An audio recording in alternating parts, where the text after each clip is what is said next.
I love this step. It's often misunderstood is because this is the step where we really, if you think about steps 1 through 6, is to keep your life out of the financial ditch by making desperate decisions, or it's tax incentivized because of what's going on in the tax code. It is step 7 that allows us to say, hey, how are we actually going to use this money? How is my personal finances structured?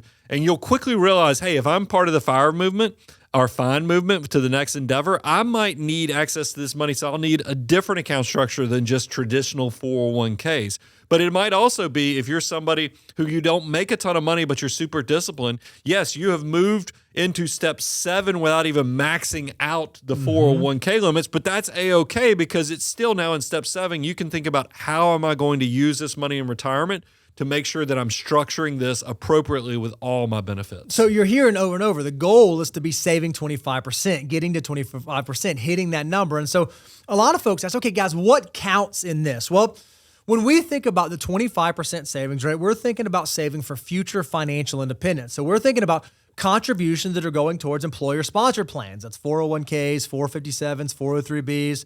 We're thinking about IRAs. We're thinking about HSAs if you're one of the 15% that's actually investing them. Maybe you're an educator contributing to a pension that counts in the calculation. Maybe you're someone under $100,000 of single income or under $200,000 of household income. Okay, then you can include your employer match.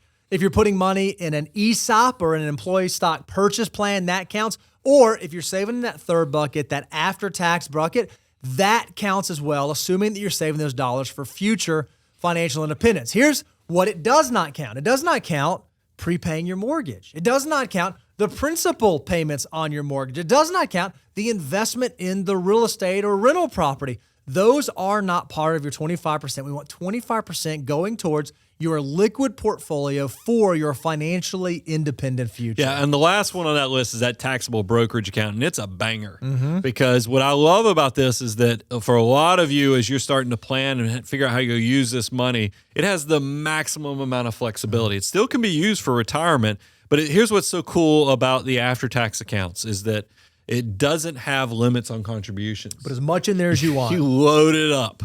It's also still tax advantage. You think about capital gains rates, dividend tax rates. These things are still going to be taxed at a lower rate. It's not going to be ordinary marginal tax rates. It's going to have favored tax rates. That's a powerful thing. Potentially even 0% capital gains if your income's low enough. And think about that for retirement transitions. There's no penalties for early access. This is why I mentioned it early for all my FIRE/FIND movement people. You get to have access to this money, whereas every other retirement account's going to start talking about 55, 59 and a half, all these other random dates. And then this is a unique opportunity, and this is where I get so excited. I start throwing and spitballing it out there. But I've already said this, is you start using this money in retirement. Think about how cool it would be to legally manipulate the tax code to keep your income below a certain threshold and have a 0% long-term capital gains rate. Yeah, in 2025, if your adjusted gross income is below $48,350 for single individuals, that's 0% cap gains rate. And if you're married filing jointly and your income is below $96,700, you're in the 0% capital gains rate. That means you can go buy that stock, buy that index, buy that investment, have it grow. And when you go to sell it, so long as you don't go over these income thresholds, you pay no income tax on it at all. It's an amazing planning opportunity. So we want you to make sure when you're saving 25%, if that taxable bucket makes sense for you, you're taking advantage of it. Because once you do that, once you're saving 25%, once you're building towards your future, then you get to start focusing on some other stuff. Then you get to start focusing your attention on your abundance goals. Yeah, this is the one, man. It's nice because a lot of people, I think, get this out of order. They're funding the kids before they even fund their own retirement. And I'm all about funding some kids' education because there's even some tax benefits for it in a lot of states. But it's also having my own oldest daughter is a senior in college. So we've used a 529 account to pay for those goals. It's powerful. So we actually think this is the perfect time for you to consider, hey, once you get to step 8 of the financial order of operations, prepaid future expenses, let's go ahead and take care of those kiddos too. And it might not just be college. I mean, that's a great example, but a lot of people don't recognize, you can save for college. You can use 529s and there are state tax incentives to do that, but maybe you just want to get your kid excited about building their financially independent future. So you want to help them open a custodial Roth IRA and maybe do that parent match, or maybe you want to start saving for their first car or their first down payment for their first house, or you might want to start saving for a wedding with them. You can use UGMA or UGMA accounts. These are all amazing vehicles you can use to help your kids begin saving for the future, but you have to wait until you get to step 8 of the financial order of operations before you begin doing well, this. also, look, we kind of buried the lead. We said prepaid future expenses because it does. It makes you think of college and so forth. But I have a nickname for step 8, and it's abundance goals, because this is when you get to actually potentially consider doing things of increasing your lifestyle. This is if you want to plan and save for an upcoming vacation, large purchase. I even had if you are an aspiring real estate investor, this is something you can consider getting into real estate, whether it's residential or commercial. And I even, like last night, this is why I love how content writes itself. I had one of my college roommates write me and go, hey, I love these European cars. I'm thinking about getting another Porsche. Okay. But I do not like the maintenance on these things. And I was like, good for you. I just had this same situation in my life as well. And the good news is when you're making bad decisions like a European car, these things are expensive to maintain, they're expensive to fuel, they're expensive to repair, to insure, and all the other things. Why not rent your bad decisions versus own your bad decisions? It is step 8 that you would probably consider leasing or doing other things like that. And that's okay because you didn't do this at the sacrifice of your younger, better version who should have been saving and investing for the future. And that's why when I've been at car dealerships and you see the 30-something-year-old out there looking at these European cars, you go, oh, I don't know that they fully funded their Roth IRA or their 401k, but when you see the 50-something-year-old and you can just tell that they carry themselves in a way that they're step 8, I think this is the part where you can do vacations, you can do lifestyle, and it's A-okay. So if you're going to make bad financial decisions, you want to do them in the most efficient way possible, but you can't do that until you get to step 8. Well, not everything is a money decision. I mean, you're going to quickly realize, I know this, I was a tightwad at one point in my life, but you do at some point, the way you travel, the way you save, the way you spend, you're going to realize if you've done this right, you will change how that happens. And we've tried to write a no hypocrite policy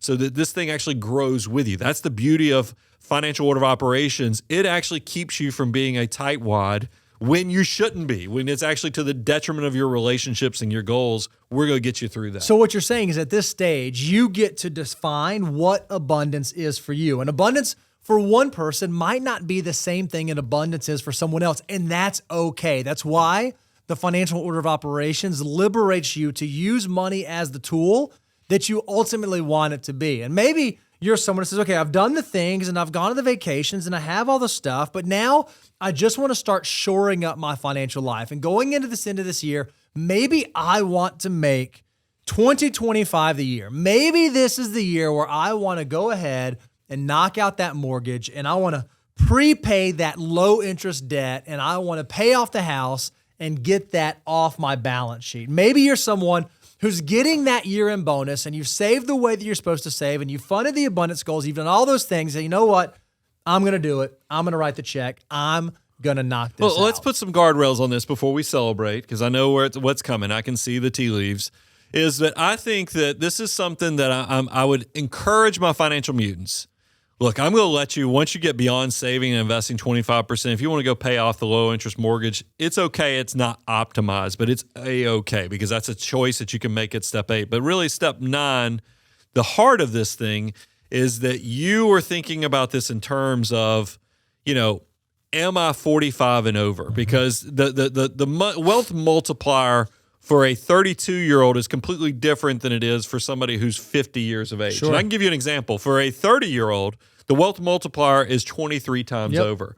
For a 50-year-old, it's 3. Very different. Do you see the compare and contrast on what your opportunity that your money has to kind of multiply upon itself?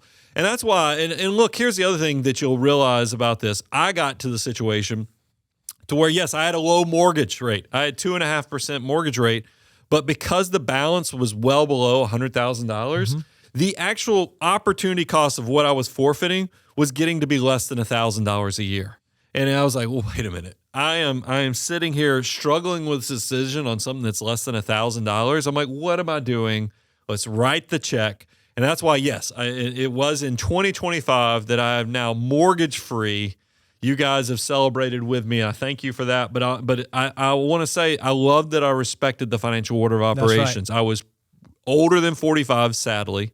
And I definitely have enough assets working for me that this was not a sacrifice for my future self. This was just something, hey, one more way I can de-risk my life and take advantage of this. Now, remember, we're talking about 10 things to do before the end of the year. And number 9, this is not one that you save for the end of the year, but this is one that's worth revisiting. We want you to remember generosity. Remember, this is a great time to begin thinking, are there causes that I have not funded? Are there causes that I want to support, that I want to donate my money to? And are there efficient ways that I could be doing that? Is this the year where perhaps I should open up a charitable giving fund and I should consider donating some of those highly appreciated securities? Or maybe I've done the tax projection and it looks like I'm just going to give just enough to be right at the standard deduction threshold. Maybe I don't want to do my giving that way on an annual basis. Maybe I want to bunch my charitable giving so that I can take advantage of this. This is a great time to revisit that and make sure that the dollars that you have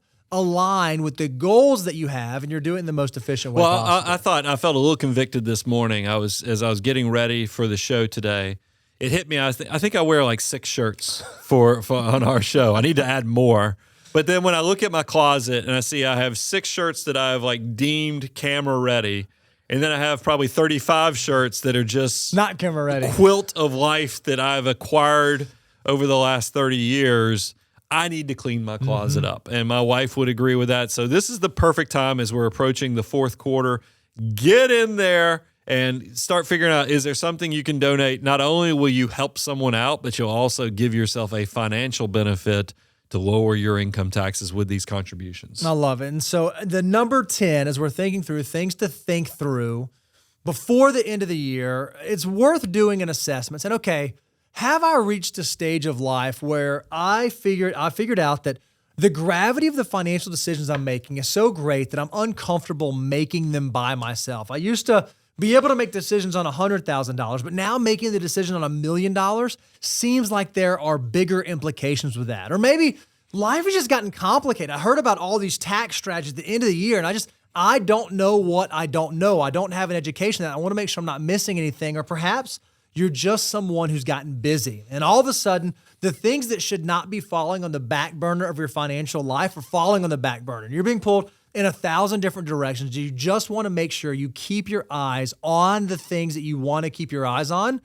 If that sounds like you, then perhaps one of the things that you ought to do before you get to the end of the year is consider taking the relationship to the next level. Consider fulfilling the abundant cycle and asking a professional to come alongside you on your financial journey. I think a lot of you guys, you watch our content for years ago. Man, I like how these guys think about money. I've never heard financial people talk about it in these common sense, but also maximization type strategies.